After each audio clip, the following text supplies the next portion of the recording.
ఇక హైదరాబాద్ సహా తెలంగాణ అంతటా ప్రయాణికుల ఇక్కట్లు తప్పట్లేదు. సికింద్రాబాద్ రైల్వే స్టేషన్ దగ్గర బస్ స్టాపుల్లో పడిగాపులు కాస్తున్నారు ప్రయాణికులు. అరాకొరాగా నడుస్తున్నాయి ఎలక్ట్రిక్ బస్సులు. ఏ స్టాప్ చూసినా గంటకో బస్సు కూడా రావట్లేదని తీవ్ర ఆవేదన వ్యక్తం చేస్తున్నారు. బస్సులు లేకపోవడంతో ఆటోల్లో డబుల్ ఛార్జీలు వసూలు చేస్తూ ఉన్నారు. 3-4 కిలోమీటర్ల దూరానికి కూడా 300 అడుగుతున్నాయి ప్రైవేట్ వెహికల్స్. తెలంగాణ వ్యాప్తంగా ఒక రోజుకి ఆర్టీసీ ద్వారా సుమారుగా 60 లక్షల మంది ప్రయాణం చేస్తూ ఉంటారు.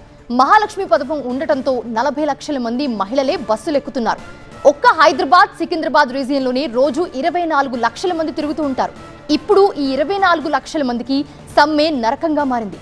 వీళ్లలో చాలా మంది రోజువారీ కూలీలు, దిగువ మధ్యతరగతి కుటుంబాల వాళ్ళు, వేలల్లో ఉద్యోగులు ఉన్నారు.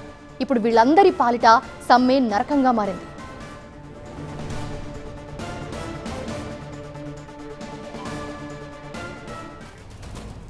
ఇదే అంశానికి సంబంధించి మరిన్ని అప్డేట్స్ అందించడానికి మా ప్రతినిధి ఎలేందర్ అందుబాటులో ఉన్నారు. ఎలేందర్, తెలంగాణ అంతటా కూడా సమ్మె నిర్వహిస్తున్న నేపథ్యంలో ప్రయాణికులు ఎలాంటి ఇబ్బందులు ఫేస్ చేస్తున్నారు? వాళ్ళు చెప్తున్నారు తీవ్ర ఆవేదన వ్యక్తం చేస్తున్న పరిస్థితి కూడా మనం చూస్తున్నాము. గంటల తరబడి వెయిట్ చేసినా ఒక్క బస్సు కూడా దొరకట్లేదని చెప్తున్నారు.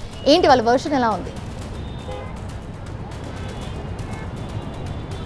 రైట్, తెలంగాణ రాష్ట్ర వ్యాప్తంగా 3 రోజులుగా ఈ ఆర్టీసీ సమ్మె కొనసాగుతున్న నేపథ్యంలో ప్రయాణికులు అయితే ఇబ్బందులు అయితే పడుతున్నారు. ప్రస్తుతం మనం ఒక బస్ స్టాప్ దగ్గర ఉన్నాము. బస్ స్టాప్ దగ్గర ఎట్లా ఉందో పరిస్థితి మనం గమనించవచ్చు. బస్సుల కోసం వెయిట్ చేయాల్సినటువంటి ప్లేస్లో ఆటోలు, ప్రైవేటు వాహనాల కోసం వెయిట్ చేసినటువంటి పరిస్థితి కనిపిస్తుంది. సో మహాలక్ష్మి పథకం ద్వారా ఫ్రీగా జర్నీ చేయాల్సినటువంటి మహిళలంతా కూడా డబ్బులు పే చేసి ఇప్పుడు ఆటోలు, ప్రైవేట్ క్యాబ్స్ కావచ్చు, ఓలా, ఊబర్ లాంటి ప్రత్యామ్నాయ ఏర్పాట్లలో ప్రయాణం చేస్తున్నటువంటి పరిస్థితి ఇటు సిటీలో కనిపిస్తుంది. దాంతో పాటుగా ఇటు మెట్రో ఫ్రీక్వెన్సీ కూడా పెంచడంతో కూడా మెట్రో సర్వీసులు కూడా ప్రభుత్వం మెట్రో అధికారులతో మాట్లాడి ఆ ఫ్రీక్వెన్సీ కూడా పెంచి మెట్రో సర్వీసులను కూడా అందుబాటులోకి తీసుకొచ్చింది. అయినప్పటికీ కూడా దాదాపుగా రోజు అంటే ఓవరాల్గా రాష్ట్ర వ్యాప్తంగా ఒక 65 లక్షల మంది ప్రయాణం చేయాల్సి ఉండగా సిటీలో దాదాపుగా 20-25 లక్షల మంది బస్సుల ద్వారా ప్రయాణం చేస్తున్నటువంటి పరిస్థితి కనిపిస్తుంది. సో వాళ్ళంతా కూడా ఈ బస్సుల సమ్మె ద్వారా దాదాపుగా ఇబ్బందులు పడుతున్నామని చెప్తున్నారు.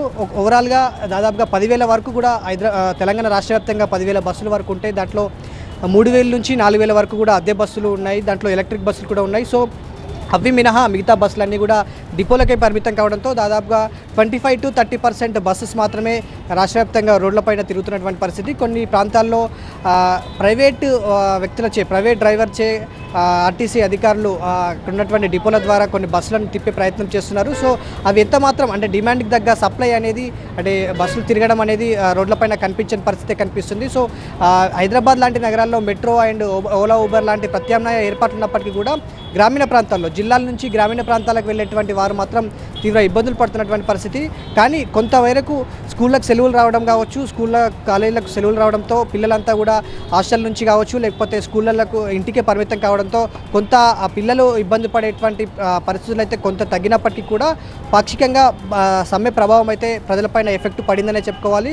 కొంత ఈ ఓలా, ఊబర్ లాంటి ఆటో సర్వీసులో డిమాండ్ పెరగడంతో వాళ్ళకు కూడా కొన్ని ఛార్జెస్ పెరిగినట్లు, అంటే రెగ్యులర్ ఛార్జెస్ కంటే 2-3% ఛార్జెస్ ఎక్కువగా వసూలు చేస్తున్నారనేది కూడా ప్రజల నుంచి వస్తున్నటువంటి, ప్రయాణికుల నుంచి వస్తున్నటువంటి ఆవేదన. సో ఓవరాల్గా సమ్మె ఎఫెక్ట్ అయితే కంటిన్యూ అవుతుంది.